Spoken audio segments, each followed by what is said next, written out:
Voyons ce que propose l'interface du Honeypot pour scanner.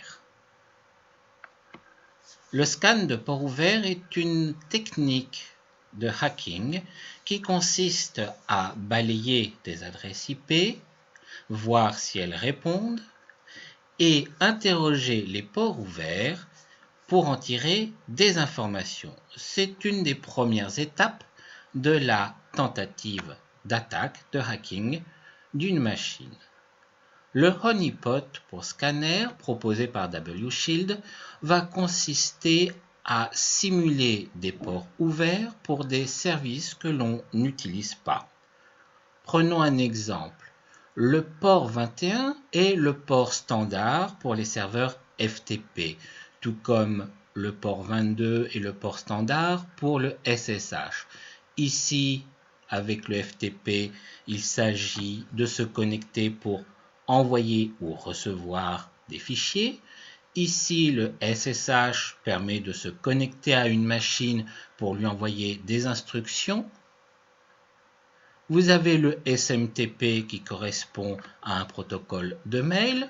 Vous avez ici le HTTP, le port 80 qui correspond au web, en rapport au 443 ici qui est le HTTPS, etc., etc.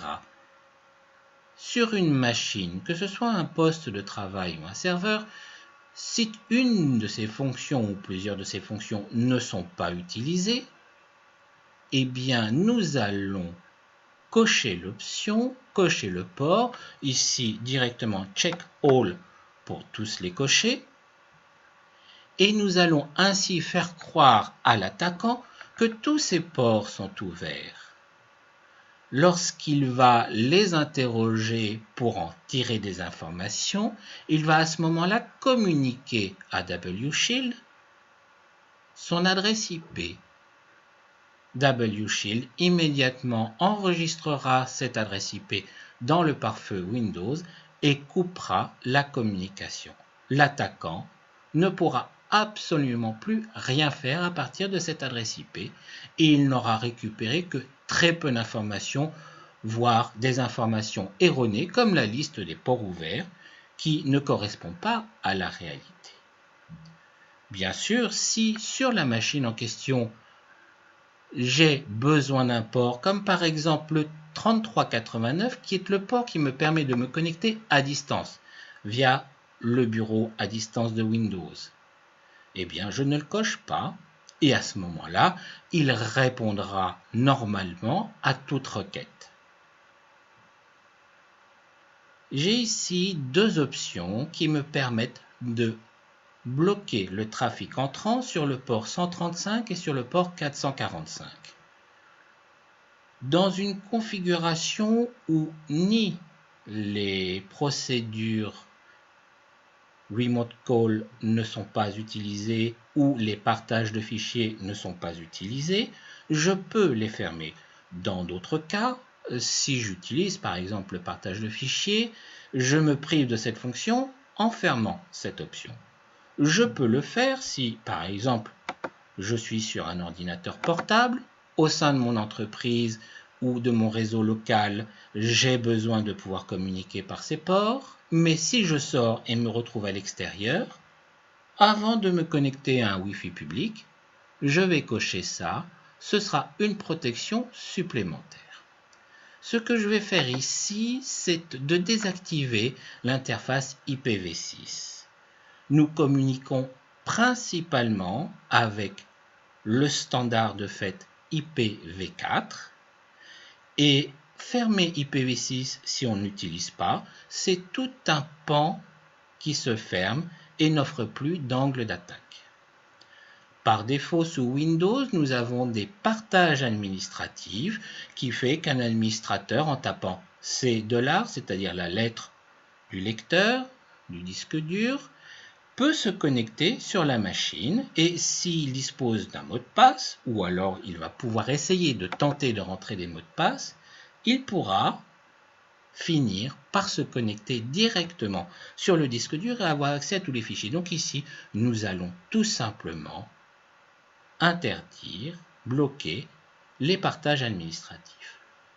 De même, il est possible ici de dire que la machine ne doit pas apparaître dans le voisinage réseau. Ainsi, si vous êtes connecté à un réseau, eh bien les autres machines ne verront pas votre ordinateur apparaître. Il est des cas où le protocole UDP, tout comme le protocole ICPM, ne sont pas nécessaires. On va décider que nous ne communiquons que par TCP, qui est le protocole d'Internet et le protocole majoritairement utilisé. Le protocole UDP, lui, a quelques petites choses que les hackers utilisent et en le bloquant, on ferme une grande porte. Quant au protocole ICPM, il s'agit d'empêcher que la machine soit détectée par un simple ping. La machine ne répond plus quand on lui envoie un ping et à ce moment-là, la machine devient quasiment invisible sur le réseau. La dernière chose, on va restreindre certaines connexions anonymes qui sont ouvertes et possibles sur un poste Windows standard. Ceci fait, on applique et dans une phase d'installation et de paramétrage, on va ensuite activer le honeypot pour scanner. Quand il aura fonctionné quelque temps, on verra apparaître ici les adresses IP qui ont été bloquées par le scanner avec le pays correspondant à cette adresse IP. Au bout du compte, nous pourrons à tout moment effacer toutes ces adresses IP afin de repartir de zéro. Voilà.